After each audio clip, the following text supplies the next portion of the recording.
ಓಂ ಶ್ರೀ ಗುರು ಬಸವಲಿಂಗಾಯ ನಮಃ. ಶರಣು ಶರಣಾರ್ಥಿ ಎಲ್ಲರಿಗೂ. Happy Shivaratri and happy Women's Day to all the amazing ladies over here. Today is a very special day. We have gathered here to celebrate Mahashivratri. ಯೋಗಿ ಶಿವ ತಪಸ್ಸಿಗೆ ಕುಳಿತಂತ ದಿನವನ್ನ ನಾವೆಲ್ಲ ಮಹಾಶಿವರಾತ್ರಿ ಅಂತ ಆಚರಿಸಿದ್ವಿ. ಅದೆಲ್ಲ ನಿಮಗೆ ಗೊತ್ತೇ ಇದೆ. ಜಗತ್ತಿಗೆ ಶಿವ ಅಂದರೆ ಬೆಳಕು, ಅಂದರೆ ಅದು ಆಧ್ಯಾತ್ಮದ ಬೆಳಕು. ಆತ್ಮದ ಬೆಳಕಿನಿಂದ ಸಾಧನೆ ಮಾಡಿದರೆ ಪರಮಾತ್ಮನ ಬೆಳಕಿನಲ್ಲಿ ಲೀನವಾಗಬಹುದು ಅಂತ. ಈ ಸಾಧನೆಗೆ ಮೂಲವಾದವು ಪೂಜೆ, ಧ್ಯಾನ ಮತ್ತು ಪ್ರಾರ್ಥನೆ ಇತ್ಯಾದಿ. ಶಿವನಿಗೆ ನೂರಾರು ಹೆಸರು ನಿಮಗೆಲ್ಲ ಗೊತ್ತೇ ಇದೆ. ತುಂಬ ಚೆನ್ನಾಗಿ ನಾಟ್ಯ ಮಾಡ್ತಿದ್ದರಿಂದ ನಟರಾಜ ಅಂತಾರೆ.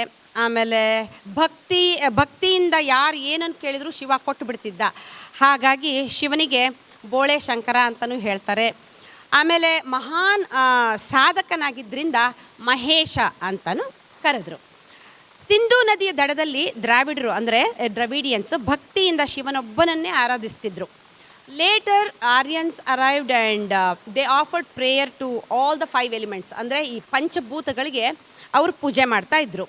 ಆಗ ಏನಾಯಿತು ಅಂದರೆ, ಕೇಳಿಸ್ತಾ ಇದೆಯಾ? ನಾನು ಮಾತಾಡಿದ್ದು ಕೇಳಿಸ್ತಿದ್ಯಾ? ಓಕೆ.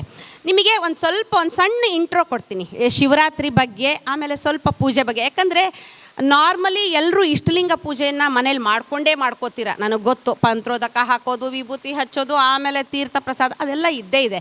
ಸೊ ಒಂದು ಸ್ವಲ್ಪ ಸಣ್ಣದಾಗಿ ಒಂದು ಇಂಟ್ರಡಕ್ಷನ್ ಕೊಡ್ತೀನಿ, ಏನಕ್ಕೆ ಪೂಜೆ ಮಾಡಬೇಕು, ಆಮೇಲೆ ಪೂಜೆಗೆ ಬಳಸೋವಂಥ ಸಾಮಾನುಗಳನ್ನೇ ಅದನ್ನೇ ಏನಕ್ಕೆ ಬಳಸಬೇಕು, ಶಿವರಾತ್ರಿಯನ್ನು ಏನಕ್ಕೆ ಇದು ಮಾಡ್ತಿರೋದು, ಅದನ್ನು ಒಂದು ಸ್ವಲ್ಪ ಹೇಳಿ will go to puja. So ಇದು ಈಗ ಆರ್ಯನ್ಸ್ ಮತ್ತು ದ್ರವಿಡಿಯನ್ಸ್ ಬಗ್ಗೆ ಮಾತಾಡ್ತಾ ಇದ್ವಿ. ಆಲ್ ದ 5 ಎಲಿಮೆಂಟ್ಗೆ ಅವರು ಪೂಜೆಯನ್ನು ಮಾಡ್ತಾ ಇದ್ವಿ. ಏನು ಪಂಚಭೂತಗಳು? ಯಾವುದ್ರಿ ಪಂಚಭೂತಗಳು ಅಂದರೆ ಏನಪ್ಪ? ಯಾವ್ದು ಹೇಳಿ ನೋಡೋಣ. ಪಂಚ ಅಂದರೆ ಏನು? ಪಂಚ ಅಂದರೆ ಎಷ್ಟು? 5. ಪಂಚಭೂತಗಳು ಯಾವ್ಯಾವು? Very good. ಪೃಥ್ವಿ, ತೇಜ, ಅದೇ ಹೌದು. ಆಕಾಶ ತತ್ವ, ಪೃಥ್ವಿ ತತ್ವ, ಅಗ್ನಿ ತತ್ವ, ಜಲತತ್ವ, ಆಕಾಶ ತತ್ವ, ವಾಯು ತತ್ವ. ಹೌದಾ? ಸೊ ಅದನ್ನು ಏನು ಮಾಡಿದರು ಇವರು ಶಿವನಿಗೆ ಅಳವಡಿಸಿದ್ರು. ಯಾವ ಥರ ಅಂದರೆ, ಈಗ ಲೈಕ್ ಶಿವನ ತೊಡೆಯ ಮೇಲೆ ಯಾರನ್ನು ಕೂರಿಸಿದ್ರು ರೀ? ಪಾರ್ವತಿ ಕೂರಿಸಿದ್ರು. ಅದು ಪೃಥ್ವಿ ತತ್ವ ಬಂದೋಯ್ತಲ್ಲಿ. ಆಮೇಲೆ ಜಲತತ್ವವನ್ನು ಶಿವನ ಜಟೆಯಲ್ಲಿಟ್ಟರು. ವಾಯು ತತ್ವಕ್ಕೆ ಸರ್ಪವನ್ನು ಶಿವನ ಕೊರಳಲ್ಲಿ ಹಾಕಿದ್ರು. ಹೌದಾ? ಅಗ್ನಿ ತತ್ವಕ್ಕೆ ಶಿವನಿಗೆ ಭ್ರೂ ಮಧ್ಯದಲ್ಲಿ ಉರಿಗಳನ್ನು ಇಟ್ಟರು. ಆಕಾಶ ತತ್ವಕ್ಕೆ ಜಟೆಯಲ್ಲಿ ಚಂದ್ರನ ನಿಲ್ಲಿಸಿದ್ರು. ಸೊ ಆರ್ಯನ್ಸ್ ಈ ಥರ ಮಾಡಿ ಶಿವನನ್ನು ಪೂಜೆ ಮಾಡಲಿಕ್ಕೆ ಶುರು ಮಾಡಿದರು. ಆಯಿತಾ? ಹೀಗೆ ಶಿವನಿಗೆ ಪಂಚಭೂತಗಳನ್ನು ಧರಿಸಿ ಈಗ ಆರ್ಯನ್ಸ್ ಆ್ಯಂಡ್ ದ್ರವಿಡಿಯನ್ಸ್ ಇಬ್ಬರು ಭಾರಿ ಚೆನ್ನಾಗಿ ದೋಸ್ತುಗಳಾದರು, ಅಂದರೆ ಫ್ರೆಂಡ್ಸ್ ಆಗಿಬಿಟ್ರು ಈಗ. ಓಕೆ, ಈಗ ಇಷ್ಟಲಿಂಗ ಪೂಜೆಗೆ ಬರೋಣ. ಇದು ಒಂದು ಸಣ್ಣ ಇಂಟ್ರೋ ಅದ್ರ ಬಗ್ಗೆ. ಸೊ ಇಷ್ಟಲಿಂಗ ಪೂಜೆಗೆ ಬರೋಣ. ಈಗ ಪೂಜೆ ಯಾಕೆ ಮಾಡಬೇಕು ಅಂತ ಕೆಲವರಂತೂ ಭಾರಿ ಹೆದರ್ಕೊಂಡು ಪೂಜೆ ಮಾಡ್ತಿರ್ತಾರೆ. ಅಯ್ಯೋ ದೇವ್ರು ಕಷ್ಟ ಗಿಷ್ಟ ಕೊಟ್ಟಾನ್ರೋ ಮಾರಾಯ, ಸುಮ್ ಪೂಜೆ ಮಾಡ್ರಿ ಅಂತ ಮಾಡ್ತಿರ್ತಾರೆ. ಕೆಲವರು ನಂಬೋದೇ ಇಲ್ಲ. ಏನಕ್ಕೆ ಪೂಜೆ ಮಾಡಬೇಕು? ನಮ್ಮ ಕಷ್ಟ, ನಮ್ಮ ಇದು, ನಾವು ದುಡ್ಡು ದುಡಿತೀವಿ, ಅರ್ನ್ ಮಾಡ್ತೀವಿ, ಸಂಪಾದಿಸ್ಕೊಂಡು ಅದೇನು ಮಾಡ್ಕೋತೀವಿ. ಸೊ ಪೂಜೆ ಮಾಡೋದು ಯಾಕೆ ಅಂತಿರ್ತಾರೆ. ಹೌದಾ? ಹಾಗೆ ಒಬ್ಬ ಇದ್ರಿ ಹಿಂಗೆ ಹೇಳ್ಕೊಂತ ಓಡಾಡ್ತಿದ್ದ. ಏನಕ್ಕೆ ಪೂಜೆ ಮಾಡ್ಬೇಕೆ? ಎಲ್ಲ ಹಿಂಗೆ ಇದೆ, ಎಲ್ಲ ಏನು ಪೂಜೆ ಮಾಡೋದು, ಏನು ಬರ್ತೈತ್ರಿ ಪೂಜೆ ಮಾಡೋದ್ರಿಂದ? ಏನು ಬರೋದಿಲ್ಲ, ಯಾಕೆ ಪೂಜೆ ಮಾಡ್ಬೇಕು ದೇವರಿಗೆ ಅಂದ್ಕೊಂಡು ಹೀಗೆ ಓಡಾಡ್ತಾ ಇದ್ದ. ಆವಾಗ ಆ ಊರಿಗೆ ಒಬ್ಬರು ಸ್ವಾಮಿಗಳು ಬಂದರು. ಸ್ವಾಮಿಗಳು ಬಂದಾಗ ಈತ ಹೋಗಿ, ಗುರೂಜಿ ಪೂಜೆ ಏನಕ್ಕೆ ಮಾಡ್ಬೇಕ್ರಿ? ಏನು ನಮಗೇನು ಕೊಟ್ಟಿಲ್ಲ ಬಿಡ್ರಿ, ದೇವ್ರು ಏನು ಕೊಟ್ಟಿಲ್ಲ, ಏನಿಲ್ಲ. ಹಂಗೆ ನಮಗೇನು ಇದು ಬಂಗ್ಲೆ ಕೊಟ್ಟಾನ, ಇದನ್ನು ಕೊಟ್ಟಾನ, ಕಾರ್ ಕೊಟ್ಟಾನ, ಏನಕ್ಕೆ ಪೂಜೆ ಮಾಡ್ಬೇಕು ಬಿಡ್ರಿ, ಯಾಕೆ ಪೂಜೆ ಮಾಡ್ಬೇಕು ಅಂತ ಹೇಳಿದ್ರು. ಅದಕ್ಕೆ ಗುರುಗಳು ಈತನ್ನೇ ದುರ್ಗುಟ್ಕೊಂಡು ನೋಡಿದ್ರು 1-2 ನಿಮಿಷ. ಆಮೇಲೆ ಹೌದತ್ತಮ್ಮ ಬರ್ರಿ ಕುತ್ಕೊಬರಪ್ಪ ಇಲ್ಲಿ ಅಂತಂದ್ರು. ಕುತ್ಕೊಂಡ ಮೇಲೆ ಹೇಳಿದರು, ದೇವ್ರೇನು ಕೊಟ್ಟಿಲ್ಲಲ್ಲ ನಿನಗೆ? ಇಲ್ಲ, ಏನು ಕೊಟ್ಟಾನ್ರಿ? ಏನು ಕೊಟ್ಟಿಲ್ಲ. ಹೌದಪ್ಪ, ಓಕೆ, ನಿಂದು ಒಂದೇ ಒಂದು ಕಣ್ಣು ಕೊಡ್ತೀಯಪ್ಪ ಅಂದರು. ಒಂದೇ ಒಂದು ಕಣ್ಣು ಕೊಡಿ. 2 ಕಣ್ಣು ಕೊಟ್ಟಾನ ನಿನಗೆ ದೇವ್ರು. ಹೌದಾ? 1 ಕಣ್ಣು ಕೊಡಪ್ಪ ನನಗೆ. ಏನ್ರಿ ನೀವು ಗುರುಗಳಾಗಿರಿ ಹಿಂಗೆ ಹೇಳ್ತಿರಲ್ಲ, ಏನು ಒಂದು ಕಣ್ಣು ಹೆಂಗೆ ಕೊಡಲಿ? That's the most important organ, ಹಾಗೆಲ್ಲ ಕೊಡೋಕೆ ಬರೋದಿಲ್ಲ ಅಂತಂದು. ಸೊ 1 ಕಣ್ಣು ಕೊಡೋಕೆ ಬರೋದಿಲ್ಲ ನಿನಗೆ? ಅಲ್ಲೋ ಮಾರಾಯ, ಸುಮ್ಮನೆ ಕೊಡಬೇಡ, ಫ್ರೀಯಾಗಿ ಕೊಡಬೇಡ. ಐ ಗಿವ್ ಯು $50,000 ಕೊಡ್ತೀನಿ, 1 ಕಣ್ಣು ಕೊಡು. ನೀವು 50 ಅಲ್ರಿ, 1 ಮಿಲಿಯನ್ ಕೊಟ್ಟರು ಕಣ್ಣು ಕೊಡಲ್ಲ ಬಿಡ್ರಿ ನಿಮಗೆ. 1 ಮಿಲಿಯನ್ ಕೊಟ್ಟರು ಕಣ್ಣು ಕೊಡಲ್ಲ. ಅದು ಕಣ್ಣು ಭಾರಿ, ಹೌದಾ? ಕಣ್ಣು ಭಾರಿ ಇಂಪಾರ್ಟೆಂಟ್, ನೋ ಪ್ರಾಬ್ಲಮ್. ಓಕೆ, ಒಂದು ಕೆಲಸ ಮಾಡಪ್ಪ, ಹಾಗಾದರೆ ಮೂಗು ಕೊಟ್ಬಿಡು ಅಂತಂದರು. ಇವನಿಗೆ ಒಂದು ಸ್ವಲ್ಪ ಇಮ್ಯಾಜಿನ್ ಮಾಡ್ಕೊಂಡ, ಮೂಗು ಹೋದ್ರೆ ನನ್ನ ಈ ಸ್ವಾಮಿಗಳಿಗೆ ಮೂಗು ಕೊಟ್ಟರೆ ಹೆಂಗಿದ್ದೆ ನಾನು ಅಂತ ಇಮ್ಯಾಜಿನ್ ಮಾಡ್ಕೊಂಡ. ಅವಾಗ ಏನು ರೀ ಸ್ವಾಮಿಗಳೇ ನೀವು ಹಾಗೆಲ್ಲ ಕೇಳಬಾರ್ದು ಬಿಡ್ರಿ, ಏನು ಮೂಗು ಹೆಂಗೆ ಕೊಡೋಕ್ಕಾಗ್ತೈತೆ ರೀ, ಹಾಗೆಲ್ಲ ಕೇಳಬಾರ್ದು, ನೀವು ಎಷ್ಟು ಕೊಟ್ಟರು ನಾ ಕೊಡೋದಿಲ್ಲ ಬಿಡ್ರಿ. ಹೀಗೆ ಸ್ವಾಮಿಗಳು ಒಂದೊಂದೇ ಕೇಳ್ಕೊತಾ ಹೋದರು. ಒಂದೇ ಒಂದು ಕೈ ಕೊಡಪ್ಪ, ಹೋಗ್ಲಿ 2 ಕೈ ಇದೆ ನಿನಗೆ, ಒಂದೇ ಒಂದು ಕೈ ಕೊಡು ಅಂತಂದು. ಹಾಗೆಲ್ಲ ಹೆಂಗಾಗತ್ತೆ ರೀ, ನನಗೆ ಯಾರು ಮದುವೆ ಆಗ್ತಾರ್ರಿ, ಒಂದು ಕೈ ಕೊಡು, ಒಂದು ಕಾಲು ಕೊಡು ಅಂತ ಹೀಗೆ ಕೇಳ್ಕೊತ ಕೂತ್ಕೊಂಡ್ರೆ ಯಾರು ಮದುವೆ ಆಗ್ತಾರೆ? ನೀವು 50,000 ನೀವು 1 ಮಿಲಿಯನ್ ಕೊಟ್ಟರು ಕೊಡಲ್ಲ ಬಿಡ್ರಿ ಅಂತ. ಅಷ್ಟೊತ್ತಿಗೆ ಸ್ವಾಮಿಗಳು ಹೀಗೆ 50,000 ಆಗ್ತಾ ಆಗ್ತಾ ಅದು ಮಿಲಿಯನ್ ಮೇಲಾಗೋಗಿತ್ತು.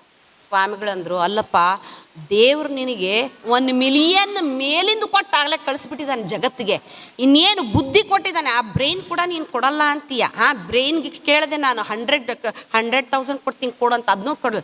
ಆ ಬುದ್ಧಿ ಉಪಯೋಗಿಸಿ ಚೆನ್ನಾಗಿ ಕಷ್ಟಪಟ್ಟು ದುಡಿ, ಎಲ್ಲ ಆಗುತ್ತೆ, ಹೋಗು, ದೇವ್ರೇನು ಕೊಟ್ಟಾನ ಅಂದ್ಕೊಂಡು ಓಡಾಡಬೇಡ ಅಂತಂದರು. ಸೊ ಇದೊಂದು ಸಣ್ಣ ದೃಷ್ಟಾಂತ ಅಷ್ಟೇ ಹೇಳಿದ್ದು. ಪೂಜೆ ಯಾಕೆ ಮಾಡಬೇಕು ಏನಂದರೆ, it's a way like it is the offering we do to god, just a way of respect. ಇಷ್ಟೊಂದೆಲ್ಲ ಕೊಟ್ಟಿದೆಯಾ ಭಗವಂತ, ಇಷ್ಟು ಚೆನ್ನಾಗಿ ಗಾಳಿ ಕೊಟ್ಟಿದೆಯಾ, ಏನು ಟ್ಯಾಕ್ಸ್ ಕಟ್ತೀವೇನ್ರಿ ನಾವು ಗಾಳಿಗೆ? ಟ್ಯಾಕ್ಸ್ ಕಟ್ತೀವಿ? ಇಲ್ಲ. ಬೆಳಕು ಕೊಟ್ಟಾನೆ, ಎಷ್ಟು ಚೆನ್ನಾಗಿ ಸೂರ್ಯನ ಬೆಳಕು ಕೊಟ್ಟಿದ್ದಾನೆ, ಅದಕ್ಕೇನಾದ್ರು ಟ್ಯಾಕ್ಸ್? ಆ ಥರ ಟ್ಯಾಕ್ಸ್ ಕಟ್ಕೊಂತ ಹೋಗಿದ್ರಿ ಎಷ್ಟು ಟ್ಯಾಕ್ಸ್ ಆಗ್ತಿತ್ತು ಹೇಳ್ರಿ ನೀವೇ?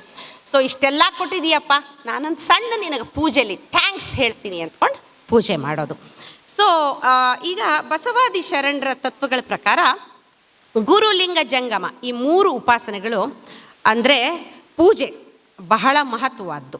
ಗುರು ಎಂಬಲ್ಲಿ ವಿಶ್ವಗುರು ಬಸವಣ್ಣನವರ ಉಪಾಸನೆ, ಲಿಂಗ ಎಂಬಲ್ಲಿ ಇಷ್ಟಲಿಂಗದ ಉಪಾಸನೆ, ಜಂಗಮ ಎಂಬಲ್ಲಿ ಬಸವಾದಿ ಪ್ರಮತರ ಹಾಗೂ ಅವರು ಹಾಕಿಕೊಟ್ಟ ಮಾರ್ಗದಲ್ಲಿ ನಡೆದು ಉತ್ತುಂಗಕ್ಕೇರಿದ ಮುಮುಕ್ಷುಗಳ ಉಪಾಸನೆ. ಬಟ್ ನಾವೇನು ಮಾಡ್ತೀವ್ರಿ, ನಾರ್ಮಲಿ ಇದಕ್ಕೆ ಹೀಗೆಲ್ಲ ಮಾಡೋಕ್ಕೆ ಹೋಗೋದಿಲ್ಲ ನಾವು. ಸಂಕಟ ಬಂದಾಗ ವೆಂಕಟರಮಣ, ಹೌದಾ? ಆದಷ್ಟು ಸುಮ್ಮನೆ ಆರಾಮಾಗೇ ಇದ್ದುಬಿಡ್ತೀವಿ. ಆಮೇಲೆ ಒಂದು ಸ್ವಲ್ಪ ಕಷ್ಟ ಬರೋಕ್ಕೆ ಶುರು ಆಗ್ತಾವೆ ನೋಡ್ರಿ, ಆವಾಗ ಶುರು ಮಾಡ್ತೀವಿ. ಅದು ಎಲ್ಲಿ ಟೆಂಪಲ್ ಎಲ್ಲಿದೆ ಹೇಳ್ರಿ, ಆ ಟೆಂಪಲ್ಗೆ ಹೋಗ್ಬೇಕು ನಾನು ಇವತ್ತು, ನಾವು ನೆಕ್ಸ್ಟ್ ವೀಕ್ ಹೋಗಲೇಬೇಕು ರೀ ಆ ಟೆಂಪಲ್ಗೆ, ಒಂಚೂರು ಹೇಳ್ರಿ ಎಲ್ಲಿ. ಸೊ ಈ ಥರ ಮಾಡೋಕ್ಕೆ ಶುರು ಮಾಡ್ತೀವಿ. ಸೊ ಆದರೆ ನಾವೊಂದು ತಿಳ್ಕೊಬೇಕು, ಈಗಿನ ನಮ್ಮ ಜೀವನ ಹಿಂದೆಷ್ಟೋ ಜೀವನಗಳನ್ನು ಅನುಭವಿಸಿ ಬಂದಿದೆ. ಮತ್ತೆ ನಮ್ಮ ಪಯಣ ಇಲ್ಲಿಗೆ ಮುಗಿಸ್ತೀವ ರೀ? ಇಲ್ಲ, ಇನ್ನೂ ಮುಂದೆಷ್ಟೋ ಜನ್ಮಗಳ ಪಯಣ ಬಾಕಿ ಇದೆ. ಹಾಗಾಗಿ ಈ ಜನ್ಮಗಳ ಬಗ್ಗೆ ಯೋಚಿಸಿ ದೇವನ ಕಾರುಣ್ಯವನ್ನು ಪಡೆದು ಅವನಲ್ಲಿ ಸಮರಸ ಹೊಂದುವುದು ಬಹಳ ಮುಖ್ಯ. ಆದ್ದರಿಂದ ಗುರು ಬಸವಣ್ಣನವರು ಹೇಳ್ತಾರೆ, ಹೊತ್ತಾರೆ ಎದ್ದು ಅಗ್ಗವಣಿ ಪತ್ರೆಯ ತಂದು ಹೊತ್ತು ಹೋಗದ ಮುನ್ನ ಪೂಜಿಸು ಲಿಂಗವ, ಹೊತ್ತು ಹೋದ ಬಳಿಕ ನಿನ್ನ ನಾರು ಬಲ್ಲರು, ಹೊತ್ತು ಹೋಗದ ಮುನ್ನ ಮೃತ್ಯು ಮುಟ್ಟದ ಮುನ್ನ ತೊತ್ತು ಗೆಲಸವ ಮಾಡು ಕೂಡಲ ಸಂಗಮ ದೇವನ ಅಂತ. ಅಂದರೆ ದಿನನಿತ್ಯ ಒಂದು 5 to 10 minutes ಅಷ್ಟು ಪೂಜೆ ಮಾಡಿ, ಧ್ಯಾನ ಮಾಡಿ. It's the biggest stress reliever. That's what I do. I am just sharing with you guys. So ಈಗ ನಾನು ಪೂಜೆಗೆ ಉಪಯೋಗಿಸುವ ಸಾಮಗ್ರಿಗಳ ಬಗ್ಗೆ ಒಂದು ಸಣ್ಣ ಪರಿಚಯ ಮಾಡಿಕೊಡ್ತೀನಿ. ಅಂದರೆ ಯಾಕೆ ಉಪಯೋಗಿಸ್ಬೇಕು ಅದನ್ನು ಅಂತ. ಕೆಲವು ಸಲ ಸುಮ್ಮನೆ ಒಂಥರ ಹ್ಯಾಬಿಚುವಲ್ ಆಗಿ ಸುಮ್ಮನೆ ಹಾಕ್ಕೊಂಡು ಹೋಗ್ತಿರ್ತೀವಿ. ಒಂದು ಪೂಜೆಗೆ ಒಂದು ಗಂಧ ಇದು ಮಾಡ್ತೀವಿ. ಬಟ್ ಯಾರು ಮಕ್ಕಳು ಪಕ್ಕದಲ್ಲಿ ನಿಂತ್ಕೊಂಡು ಯಾಕೆ ಗಂಧ ಯಾಕೆ ಹಚ್ತೀಯಮ್ಮ ಅಂತ ಹೇಳಿದರೆ, ಗಂಧ ಹಚ್ತೀವೋ, ನಮ್ಮ ಅಜ್ಜಿನೂ ಹಚ್ತಿದ್ರು, ನಮ್ಮ ಅಮ್ಮನೂ ಹಚ್ತಿದ್ರು, ನಾನು ಹಚ್ತೀನಿ ಸುಮ್ಮನಿರುವಂತ ಎಷ್ಟೊಂದು ಮನೆಯಲ್ಲಿ ಹೇಳ್ತೀವಿ. ಬಟ್ ನೀವೆಲ್ಲ ಅಲ್ರಿ, ಇಲ್ಲಿ ನೀವು ಕೂತ್ಕೊಂಡವ್ರಲ್ರಿ, ನೀವೆಲ್ಲರೂ ಜಾಣ್ರಿದ್ದೀರಿ. ಅಲ್ಲಿ ನಮ್ಮೂರ ಕಡೆ ಅಂತಾರ್ರಿ ಸ್ವಲ್ಪ, ಅದು ಹೇಳಿದ್ದಷ್ಟು. ನೀವಿಲ್ಲೆಲ್ಲರೂ ನಿಮಗೆಲ್ಲರಿಗೂ ಗೊತ್ತಿದೆ, ಬಟ್ ಸುಮ್ಮನೆ ಹೇಳ್ತೀನಿ ಅಷ್ಟೆ. ಸೊ ಮೊದಲನೇದು, ತೀರ್ಥಕ್ಕೆ ನೀರನ್ನು ಬಳಸ್ತೀವಿ, ಹೌದಾ? ತೀರ್ಥ ಮಾಡ್ಕೋತೀವಿ, ನೀರನ್ನು ಬಳಸ್ತೀವಿ. ಅದನ್ನು ಯಾಕೆ ಮಾಡ್ತೀವಿ ಅಂದರೆ, ಪರಮಾತ್ಮ ನಮ್ಮ ದಾಹ ತಣಿಸಲು ನೀನು ಎಷ್ಟೊಂದು ಸಮುದ್ರಗಳನ್ನು ಆಗಲೇ ಸೃಷ್ಟಿ ಮಾಡಿಬಿಟ್ಟಿದ್ದೀಯ.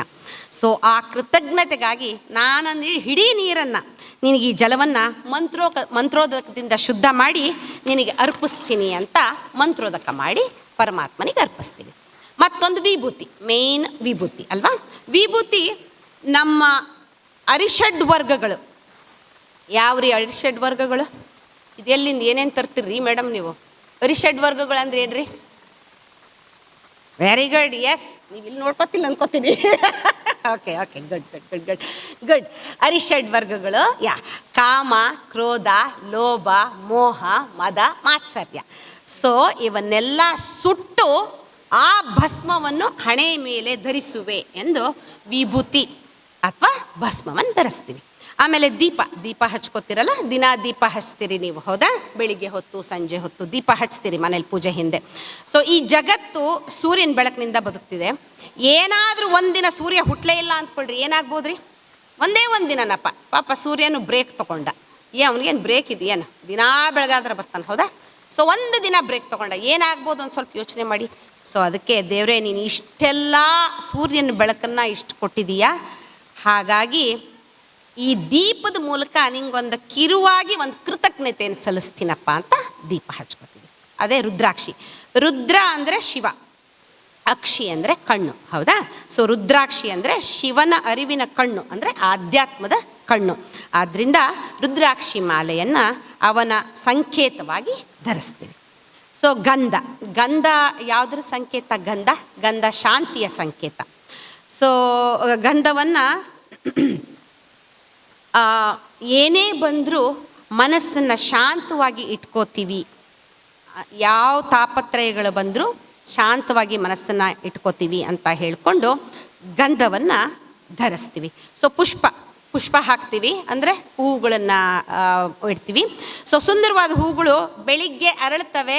ಆಮೇಲೆ ನೀವು ನಿಮ್ಮ ಪೂಜೆ ಮನೆಯಲ್ಲಿ ನಿಮ್ಮ ಗುರುಗಳಿಗೋ ಇದಕ್ಕೆ ಫೋಟೋಗೆ ಅರ್ಪಿಸ್ತೀರಿ, ಸಂಜೆ ಹೊತ್ತಿಗೆ ಅಲ್ಲೇ ಬಾಡಿರ್ತವೆ, ಹೌದಾ? ಎಷ್ಟು ಕ್ಷಣಿಕ ನೋಡ್ರಿ, ಎಷ್ಟು ಮೊಮೆಂಟ್ ನೋಡ್ರಿ. ಬೆಳಿಗ್ಗೆ ಬ್ಲಾಸಮ್ ಆದವು, ಸಂಜೆ ಹೊತ್ತಿಗಲ್ಲೇ. ಸೊ ಹಾಗಾಗಿ ನಮ್ಮ ಜೀವನನೂ ಅಷ್ಟೇ ಕ್ಷಣಿಕವಾದದ್ದು ನಮ್ಮ ಜೀವನ. ಹಾಗಾಗಿ ದೇವರೇ ಪುಷ್ಪದ ಥರ ಕ್ಷಣಿಕವಾದ ನಮ್ಮ ಜೀವನವನ್ನು ನಿನಗೆ ಮೀಸಲಾಗಿ ಇಡ್ತೀನಪ್ಪ ಅಂದ್ಕೊಂಡು ಪುಷ್ಪವನ್ನು ಅರ್ಪಿಸ್ತೀವಿ. ಗಂಟೆ ಯಾಕೆ ಬಾರಿಸ್ತೀವ್ರಿ ದೇವರಿಗೆ? ಕಿವಿ ಇಲ್ಲೇನು ದೇವರಿಗೆ? ಅಥವಾ ಮಲಗಿರ್ತಾನೋ ದೇವರು? ಏಳಿಸ್ಲಿಕ್ಕೆ ಜೋರಾಗಿ ಗಂಟೆ ಬಾರಿಸಿದ್ರೆ ಹೇಳ್ತಾನೆ ದೇವರು ಅಂತ. ಗಂಟೆ ಯಾಕೆ ಬಾರಿಸ್ತೀವಿ? ನಮಗೆ ಪರಮಾತ್ಮ ಅವನನ್ನು ಏಳಿಸ್ಲಿಕ್ಕೆ ಬಾರಿಸೋದಿಲ್ಲ, ಆದರೆ ನಮಗೆ ಮಾತಾಡುವ ಶಕ್ತಿಯನ್ನು ಕೊಟ್ಟಿದ್ದಾನೆ ಪರಮಾತ್ಮ, ಹೌದಾ? ನಾವು ಎಲ್ಲ ಪ್ರಾಣಿಗಳು ನೋಡಿ ಅವರವರೇ ಆದ ರೀತಿಯಲ್ಲಿ ಮಾತಾಡ್ಕೋತವೆ, ಹೌದಾ? ಈ ಥರದ್ದೊಂದು ಶಕ್ತಿಯನ್ನು ಕೊಟ್ಟಿದೀಯಪ್ಪ ಅಂತ ಘಂಟಾನಾದವನ್ನು ಅದರ ಪ್ರತ್ಯೇಕವಾಗಿ ಮಾಡ್ತೀವಿ. ಧೂಪ, ದೇವರು ನಮಗೆ ಬದುಕಲು ಪ್ರಾಣವನ್ನು ಕೊಟ್ಟಿದ್ದಾನೆ. Without breathing we cannot live. Am I right? So in that way ಅದರ ಕೃತಜ್ಞತೆಯ ಸಂಕೇತವಾಗಿ ಪರಮಾತ್ಮನಿಗೆ ಸುವಾಸನೆಯ ಧೂಪವನ್ನು ಹಚ್ತೀವಿ. ಸೊ ಈಗ ಪೂಜೆಯನ್ನು ಶುರು ಮಾಡೋಣ. ನೀವುಗಳು ಎಲ್ಲ ನಿಮ್ಮ ಪೂಜಾ ಸಾಮಗ್ರಿಗಳನ್ನು ಓಪನ್ ಮಾಡಿ ಇಟ್ಕೊಳ್ಳಿ. ಆಮೇಲೆ ಆಡಿಯನ್ಸ್ ಹಾಗೂ ನೀವಿಲ್ಲಿರೋರು ಕೂಡ ನಾನು ಹೇಳಿಕೊಟ್ಟಿದ್ದ ಮಂತ್ರವನ್ನು ಹೇಳಿ ಇಷ್ಟಲಿಂಗ ಪೂಜೆಯನ್ನು ಶುರು ಮಾಡೋಣ. ಆದರೆ please close your eyes, please no talking. ಇದು ಎಷ್ಟು 1 ಮಿನಿಟ್ ಅಷ್ಟೇ. ನಾನು ಹೇಳಿದ್ದನ್ನ ಮಂತ್ರವನ್ನು ನೀವು ಹೇಳಿ, ಆಮೇಲೆ ಓಂ ಹೇಳುವಾಗ ಆದಷ್ಟು ಸ್ಟ್ರೆಚ್ ಮಾಡಿ, ನಿಮಗೂ ಒಂಥರ ಭಾರಿ ಭಾರಿ ಚೆನ್ನಾಗಿ ಅನಿಸುತ್ತೆ.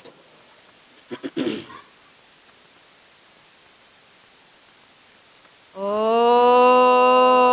ರಿಪೀಟ್ ಮಾಡಿ. ಡೋಂಟ್ ಲೈಕ್ ನನ್ನ ಜೊತೆನೇ ಹೇಳಬೇಡಿ, ರಿಪೀಟ್ ಮಾಡಿ. ಓ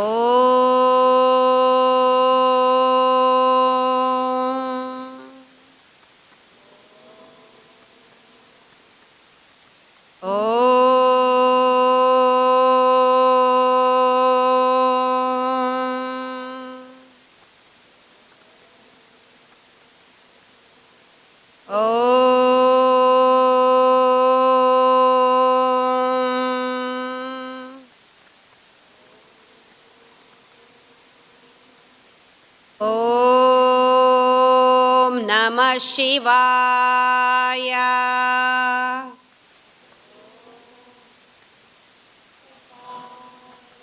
ಓಂ ನಮಃ ಶಿವಾಯ.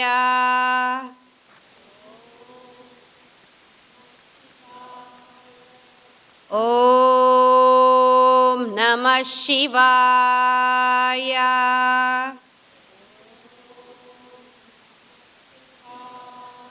ಓಂ ಶ್ರೀ ಗುರು ಬಸವಲಿಂಗಾಯ ನಮಃ.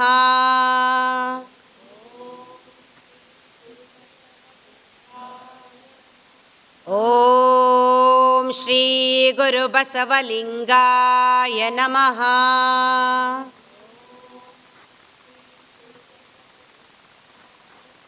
ಓಂ ಶ್ರೀ ಗುರು ಬಸವಲಿಂಗಾಯ ನಮಃ.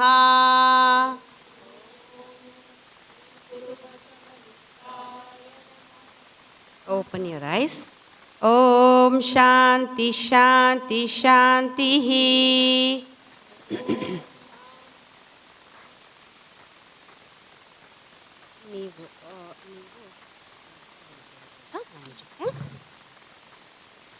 ಈಗ ಭಿನ್ನಃ ಕಾಯಯ್ಯ ಬಸವಯ್ಯ ಈಯಯ್ಯ ಬಸವಯ್ಯ ಬೇವತಾಪತ್ರಯದ ಭವದುಕಿಯ ಆಯಾಸವಿಲ್ಲದೆ ಸಲೆ ಸುಖವನಿತ್ತೆನ್ನ ಕಾಯಯ್ಯ ಗುರು ಬಸವ ಯೋಗಿನಾಥ ಯೋಗಿನಾಥ ಯೋಗಿನಾಥ ಕಾಯ ಗುಣದ ಪಹಾರಿ ಕಲ್ಮಶಮನ ಸಂಹಾರಿ ದಾಯದೋರಿಯ ಭಕ್ತಿದಾಯಕ ನೀನು ಕಾಯ ಗುಣಗಳ ಕಳೆದು ರಾಯ ಶಿವ ಪದವಿಯೋ ದೇವ ಶ್ರೀ ಗುರು ಬಸವ ಯೋಗಿನಾಥ ಯೋಗಿನಾಥ ಯೋಗಿನಾಥ.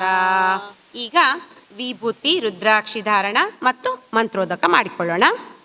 ಅಂದರೆ ವಿಭೂತಿ ತೆಗೆದುಕೊಂಡು ನಿಮ್ಮ 4 ಬೆರಳುಗಳಿಗೆ ಧರಿಸಿ 12 ಬಾರಿ ಓಂ ನಮ ಶಿವಾಯ ಶ್ರೀ ಗುರು ಬಸವಲಿಂಗಾಯ ನಮಃ ಅಂತ ಹೇಳಿ ಅಂದ ಮಂತ್ರ ಉಚ್ಚರಿಸಿ ನೀವು ತೆಗೆದುಕೊಂಡಂತಹ ಕಪ್ಪಲ್ಲಿ ಅಥವಾ ಒಂದು ಬೌಲಲ್ಲಿ ಮಂತ್ರೋದಕವನ್ನು ಮಾಡ್ಕೊಳ್ಳಿಕ್ಕೆ ಇಟ್ಟಂತಹ ಬೌಲಲ್ಲಿ ಷಟ್ಕೋನ ಬರೆದು ಓಂಕಾರ ಬರೆಯೋಣ. ಈಗ ಮಂತ್ರೋದಕ ಮಾಡಿಕೊಳ್ಳೋಣ.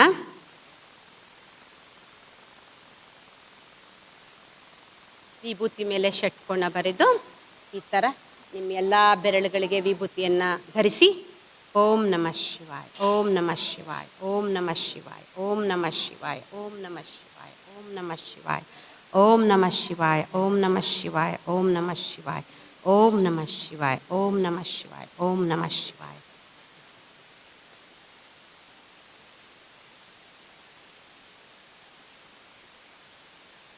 ಹೀಗೆ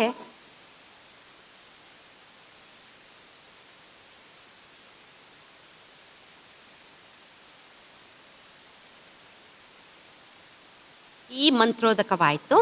ಇದನ್ನು ನಿಮ್ಮ ಪೂಜಾ ಸಾಮಗ್ರಿಗಳ ಮೇಲೆ ನೀವು ಅದನ್ನು ಸಿಂಪಡಿಸ್ತೀರಾ. ಸೊ ಎಲ್ಲ ಶುದ್ಧಿ ಮಾಡ್ಕೊಳ್ಳೋದು ಅಂತ ಇದು. ಆಮೇಲೆ ಇದನ್ನು ನಿಮ್ಮ ಮೇಲೂ ಕೂಡ ನೀವು ಶುದ್ಧಿ ಮಾಡ್ಕೊತೀರಾ, ಪ್ರೋಕ್ಷಿಸ್ತೀರಾ, ಆಮೇಲೆ ಶುದ್ಧಿ ಮಾಡ್ಕೊತೀರಾ. ಈ ಥರ ಇದರಲ್ಲಿ ಒರೆಸ್ಕೊಳ್ಳಿ. ನಾವೀಗ ಹಣೆಯ ಮೇಲೆ ವಿಭೂತಿಯನ್ನು ಧರಿಸಬೇಕು. ಹೀಗೆ ಹೇಳಬೇಕು ಆವಾಗ. ಅಂದು ಆದಿಯಲಾದ ಆನಂದ ಬಸಿತವನು ತಂದೆನ್ನ ನೊಸಲಲ್ಲಿ ಪಟ್ಟಗಟ್ಟಿ ತಂದೆ ಗುರು ಬಸವಣ್ಣ ಎನ್ನ ರಕ್ಷಿಸಲಾಗಿ ಇಂದು ನಿಮ್ಮೊಳು ಬೆರೆದೆ ಯೋಗಿನಾಥ ಯೋಗಿನಾಥ ಯೋಗಿನಾಥ.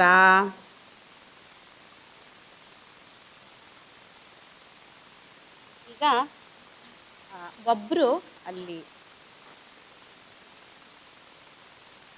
ಶಿವನ ಫೋಟೋಗೆ ಹಾಗೂ ಬಸವಣ್ಣನವ್ರಿಗೆ ಒಂದು ಸ್ವಲ್ಪ ಪೂಜೆ ಸಲ್ಲಿಸ್ಬಾರ್ದು. ಇಬ್ಬರು ಹೋಗ್ಬಿಟ್ಟು ಎದ್ದು ಹೋಗ್ರಿ, ಇವರೊಬ್ಬರು ಇಲ್ಲಿ ಕೂತ್ಕೊಳ್ತಾರೆ.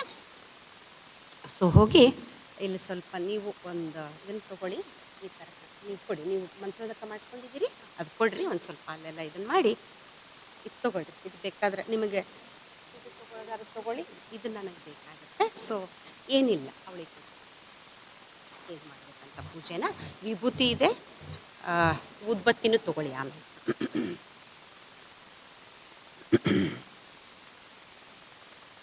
ಇಷ್ಟಲಿಂಗ ಪೂಜೆಯ ಮೊದಲು ಗುರುಪೂಜೆ ಮಾಡಿ, ಅಂದರೆ ಗುರು ಬಸವಣ್ಣನವರಿಗೆ ಮತ್ತು ಅಲ್ಲಿ ಶಿವ ಇಟ್ಟಿರ್ತಕ್ಕಂಥ ಫೋಟೋಗೆ ಇಬ್ಬರಿಗೂ ಪೂಜೆ ಮಾಡ್ತಾರೆ. ಈಗ ಪೂಜೆ ಹಚ್ಕೊಳ್ಳೋಣ.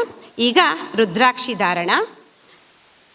ಬಸಿತವನು ಬಾಳದಲ್ಲಿ ಬಸೆದು ರುದ್ರಾಕ್ಷಯ್ಯನು ಅಸಮಾಕ್ಷ ಗತಿಯೆಂದು ಕಂಠದಲ್ಲಿ ಬಸವನೇ ಗತಿಯೆಂದು ಶ್ರೀ ಬಸಿತವಂ ಧರಿಸಿ ಹಸನಾದೆ ನೈ ಗುರುವೆ ಯೋಗಿನಾಥ ಯೋಗಿನಾಥ ಯೋಗಿನಾಥ.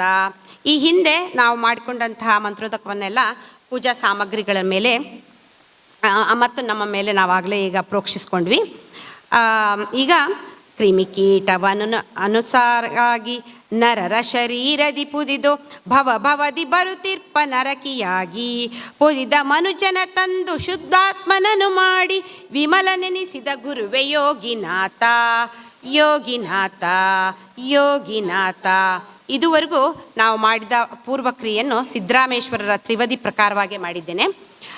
ಮಾಡುವ ಪೂಜೆಯಲ್ಲಿ ಭಕ್ತಿ ಇರಬೇಕು, ಜ್ಞಾನ ಅನುಭವಗಳನ್ನು ವಿಕಸಿಸುವ ಶಕ್ತಿ ಇರಬೇಕು. ಇದು ಪೂಜ್ಯ ಶ್ರೀ ಅಲ್ಲಮಪ್ರಭು ಸ್ವಾಮಿಗಳು ಗುರುಲಿಂಗ ಜಂಗಮ ಉಪಾಸನೆ ಅನ್ನೋ ಒಂದು ಪುಸ್ತಕವನ್ನು ಬರೆದಿದ್ದಾರೆ. ಅದರಲ್ಲಿ 12ನೇ ಶತಮಾನದ ಶರಣರು ಕೊಟ್ಟಂತಹ ರೀತಿ ವಿಧಿ ವಿಧಾನಗಳನ್ನು ಬಳಸಲಾಗಿದೆ. ಅದನ್ನೇ ಇವತ್ತು ನಾನು ಪೂಜೆ ಮಾಡಿ ನಿಮಗೆ ತೋರಿಸ್ತಾ ಇದ್ದೀನಿ. ಆಮೇಲೆ ಬಸವಣ್ಣನವರ ಮಹತ್ವರವಾದ ಕೊಡುಗೆ ಇಷ್ಟಲಿಂಗ. ಸಾವಿರಾರು ವರ್ಷಗಳಿಂದ ಸ್ಥಾವರಲಿಂಗ, ನೀವು ನೋಡಿರ್ಬೋದು, ಸ್ಥಾವರಲಿಂಗ ಪೂಜೆ ನಡೀತಿತ್ತು. ಸ್ಥಾವರಲಿಂಗಕ್ಕೆ ಬಸವಣ್ಣನವರು ತಮ್ಮ ಕಾನ್ಸೆಪ್ಟ್ ದೇವನ ಗರ್ಭದಲ್ಲಿ ಜೀವನಿದ್ದಾನೆ ಎಂದು ಸ್ಥಾವರಲಿಂಗಕ್ಕೆ ಗೋಲಾಕಾರದ ಕಂತೆ ಕೊಟ್ಟರು. ಯಾಕೆಂದರೆ ಈ ವಿಶ್ವ ಗೋಲಾಕಾರವಾಗಿದೆ, ಅಂದರೆ ಸ್ಪಿಯರ್ ಶೇಪಲ್ಲಿದೆ. ಆಮೇಲೆ ದೃಷ್ಟಿಯೋಗಕ್ಕೆ ಸರಿ ಹೋಗಲೆಂದು ಕಪ್ಪು ಕಂತೆಯನ್ನು ಕೊಡಲಾಗಿತ್ತು. ಬಸವಣ್ಣನವರೇ ಹೇಳೋ ಪ್ರಕಾರ, ಜಗದಗಲ ಮುಗಿಲಗಲ ಮಿಗೆಯಗಲ ನಿಮ್ಮಗಲ, ಪಾತಾಳದಿಂದ ತತ್ತ ನಿಮ್ಮ ಶ್ರೀಚರಣ, ಬ್ರಹ್ಮಾಂಡದಿಂದ ತತ್ತ ನಿಮ್ಮ ಶ್ರೀ ಮಕುಟ, ಅಗಮ್ಯ ಅಗೋಚರ ಅಪ್ರತಿಮ ಲಿಂಗವೇ ಕೂಡಲ ಸಂಗಮ ದೇವಯ್ಯ, ನೀವೆನ್ನ ಕರಸ್ಥಳಕ್ಕೆ ಬಂದು ಚುಳುಕಾದಿರಯ್ಯ ಅಂತ ಹೇಳೋ ಹಾಗೆ ಈಗ ಇಷ್ಟಲಿಂಗವನ್ನು ಆಹ್ವಾನಿಸೋಣ. ಮೊದಲು ಅಂಗೈ ಮೇಲೆ ವಿಭೂತಿಯಿಂದ ಪಂಚಕೋನ ಬರೆದು ಓಂ ನಮ ಶಿವಾಯ ಮಂತ್ರವನ್ನು ಉಚ್ಚರಿಸುತ್ತಾ ಓಂ ಅಂತ ಮಧ್ಯೆ ಬರೆದು ಇಷ್ಟಲಿಂಗವನ್ನು ಪ್ರತಿಷ್ಠಾಪಿಸಬೇಕು. ಅದರಲ್ಲೇ ಬರ್ಕೋಬೋದು, ತಪ್ಪಿದ್ರೆ ನಾನು ಈ ಥರ ಬರ್ಕೋತೀನಿ ಕೈಯಲ್ಲಿ. ಹಾಗೆ ಮಧ್ಯದಲ್ಲಿ ಓಂ ಅಂತ ಬರ್ಕೊಳ್ಳಿ.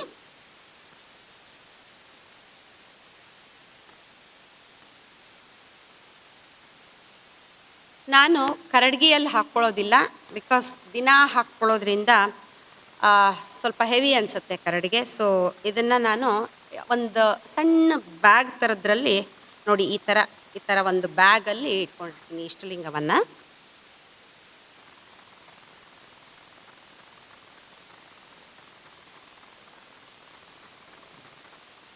ಈ ಹಿಂದೆ ನಾವು ಶುದ್ಧಿ ಮಾಡಿದಂತಹ ವಿಭೂತಿ, ರುದ್ರಾಕ್ಷಿ, ಪತ್ರೆ, ನೈವೇದ್ಯ, ಹೂವು ಎಲ್ಲದನ್ನು ಒಂದೊಂದಾಗಿ ಅರ್ಪಿಸೋಣ.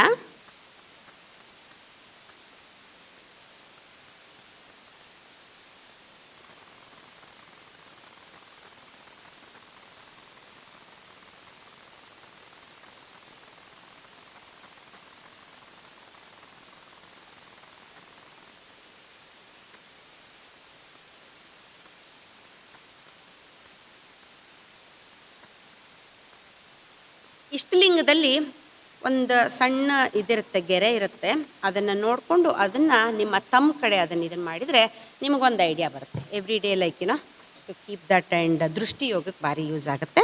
ಸೊ ಹೀಗೆ ಮತ್ತೆ ವಿಭೂತಿಯನ್ನು ಧರಿಸ್ಕೊಂಡು 12 ಬಾರಿ, ನಾನೀಗ 12 ಬಾರಿ ಮತ್ತೆ ಹೇಳಲಿಕ್ಕೆ ಹೋಗೋದಿಲ್ಲ, ಟೈಮ್ ಆಗ್ತಾ ಇರೋದ್ರಿಂದ ನೀವು ಮನೆಗಳಲ್ಲಿ 12 ಬಾರಿ ಓಂ ನಮಃ ಶಿವಾಯ ಅಥವಾ ಶ್ರೀ ಗುರು ಬಸವಲಿಂಗಾಯ ನಮಃ ಅಂತ ಮಂತ್ರ ಪಠಣೆ ಮಾಡಿ ವಿಭೂತಿಯನ್ನು ಈ ಇಷ್ಟಲಿಂಗದ ಮೇಲೆ ಹಚ್ತೀರಾ. ಇಷ್ಟಲಿಂಗದ ಮೇಲೆ ಹಚ್ಚಬೇಕಾದ್ರೆ ಫುಲ್ ಹಚ್ಚಿಬಿಡ್ಬೇಡಿ, ಯಾಕಂದರೆ ನಿಮ್ಮ ದೃಷ್ಟಿಯೋಗಕ್ಕೆ ಸರಿ ಹೋಗೋದಿಲ್ಲ. ನೀವು ದೃಷ್ಟಿಯೋಗ ಮಾಡಬೇಕಾದ್ರೆ ಆ ಬೆಳಕು, ನಿಮ್ದು ಏನು ಜ್ಯೋತಿಯ ಬೆಳಕಿರುತ್ತಲ್ಲ, ಆ ದೀಪದ ಬೆಳಕು, ಲ್ಯಾಂಪಿನ ಬೆಳಕು ಕಾಣೋದಿಲ್ಲ. ಹಾಗಾಗಿ ಇಷ್ಟಲಿಂಗದ ಹಿಂದೆ ಹೀಗೆ 3 ಎಳೆಯಾಗಿ ವಿಭೂತಿಯನ್ನು ಹಚ್ಚಿ, ಅದಾದ ಮೇಲೆ ನೀವು ಹೂವು ಆಗಿರ್ಬೋದು, ಗಂಧ ಆಗಿರ್ಬೋದು, ಅದನ್ನೆಲ್ಲ ಹಚ್ಚಲಿಕ್ಕೆ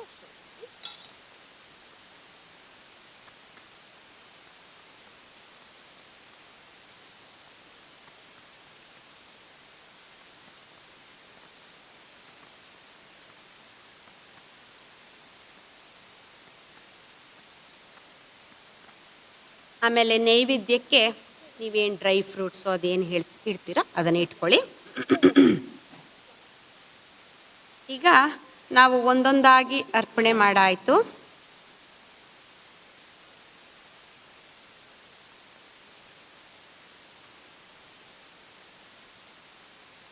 ಲಿಂಗ ಪೂಜೆಯ ಮಾಡಿರೋ ನಿಮ್ಮೊಳು ಪ್ರಾಣಲಿಂಗ ಪೂಜೆಯ ಮಾಡಿರೋ, ಗಂಗೆಯ ಮುನೆಯರ ಸಂಗಮದೊಳು ಮಿಂದು ಶೃಂಗಾರದ ಪರಿಯ ರಂಗ ಮಂಟಪದೋಳು ಲಿಂಗ ಪೂಜೆಯ ಮಾಡಿರೋ. ನಿಮ್ಮೊಳು ಪ್ರಾಣ ಲಿಂಗ ಪೂಜೆಯ ಮಾಡಿರೋ. ವರಭಕ್ತಿ ಜಲವ ನೀಡಿ ಮಜ್ಜನಗೈದು ವಿರತಿ ಗಂಧವನೇ ತೀಡಿ. ಕರಣೇಂದ್ರಿಯಗಳೆಂಬ ಮಿರುಗುವ ಕ್ಷತೆಯನೆ ಅರಿವೆಂಬ ನಿರ್ಮಲ ಸರಸ ಪುಷ್ಪವ ಸೂಡಿ ಲಿಂಗ ಪೂಜೆಯ ಮಾಡಿರೋ. ನಿಮ್ಮೊಳು ಪ್ರಾಣ ಲಿಂಗ ಪೂಜೆಯ ಮಾಡಿರೋ. ಕರದಿಷ್ಟ ಲಿಂಗವಿದೆ ಶರೀರದಲ್ಲಿ ಪರವಸ್ತು ತಾನಾಗಿದೆ. ಹೊರ ಒಳಗೆರಡೆನ್ನ ಅರಿದರಿವನೆ ಮೀರಿ ಗುರು ಸಿದ್ಧ ನಂಗ್ರಿಯೋಳು ಬೆರೆದೇ ಕಮಯವಾಗಿ ಲಿಂಗ ಪೂಜೆಯ ಮಾಡಿರೋ. ನಿಮ್ಮೊಳು ಪ್ರಾಣ ಲಿಂಗ ಪೂಜೆಯ ಮಾಡಿರೋ. ಈಗ ನೀವು ಹಾಕಿರುವಂತಹ ಹೂಗಳಿರ್ಬೋದು, ಅದನ್ನೆಲ್ಲ ಬೇರೆ ಏನೇನು ಫಲ ಏನೇನು ಇಟ್ಟಿದ್ದೀರೋ ಪುಷ್ಪಗಳನ್ನು ಅದನ್ನೆಲ್ಲ ನಿಮ್ಮ ಬೌಲ್ ಒಳಗಡೆ ಹಾಕಿ ಈಗ ಮಂತ್ರೋದಕಕ್ಕೆ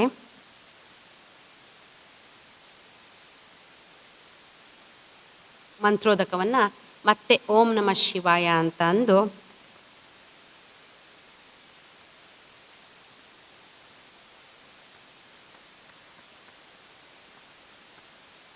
ಆ ಮಂತ್ರೋದಕದಲ್ಲಿ ಕೈಯನ್ನು ಅದ್ದಿ ಬಸವಲಿಂಗ ಕರುಣೋದಕ, ಇಷ್ಟಲಿಂಗ ಕರುಣೋದಕ, ಜಂಗಮಲಿಂಗ ಕರುಣೋದಕ ಅಂತ 3 ಬಾರಿ ಹೇಳಿ ಈಗ ಆ ತೀರ್ಥವನ್ನು, ಅದು ತೀರ್ಥ ಆಗಿರುತ್ತೆ, ಅದನ್ನು ಮತ್ತೆ ಪ್ರಸಾದವನ್ನು ಸ್ವೀಕಾರ ಮಾಡ್ತೀರ.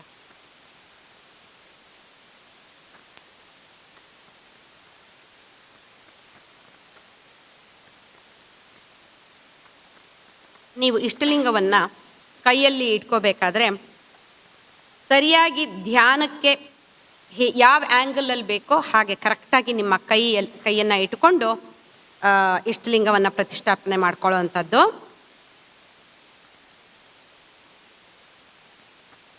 ಈಗ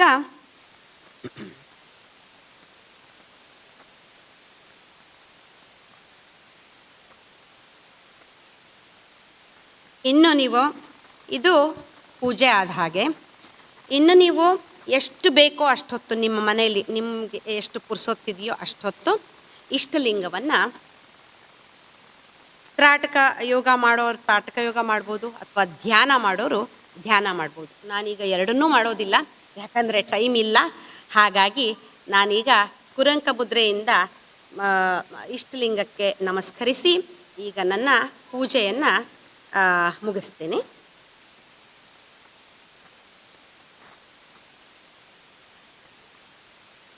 ಇದಾದ ಮೇಲೆ ನಿಮ್ಮ ಲಿಂಗ ವಸ್ತ್ರದಲ್ಲಿ ಇಷ್ಟಲಿಂಗವನ್ನು ಇಟ್ಕೊಂಡು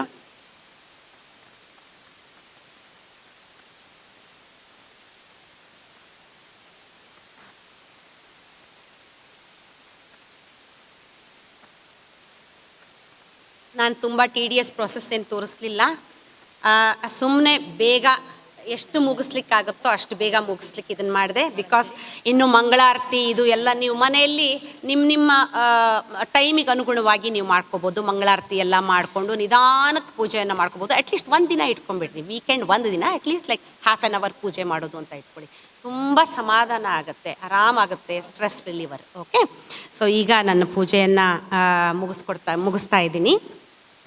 ಇಷ್ಟೊತ್ತು ನನಗೆ ಪೂಜೆ ಮಾಡಲಿಕ್ಕೆ ಆಪರ್ಚುನಿಟಿ ಕೊಟ್ಟಂತಹ VSNA ಕಮಿಟಿಯವರಿಗೂ ಹಾಗೂ ನೀವೆಲ್ಲರೂ ಹೀಗೆ ಕುತ್ಕೊಂಡು ಪೂಜೆಯನ್ನು ಎಷ್ಟು ಶಾಂತವಾಗಿ ಕುತ್ಕೊಂಡು ಪೂಜೆಯನ್ನು ವೀಕ್ಷಿಸ್ತಿದ್ದೀರಾ, ನಿಮ್ಮೆಲ್ಲರಿಗೂ ಶರಣಾರ್ಥಿ.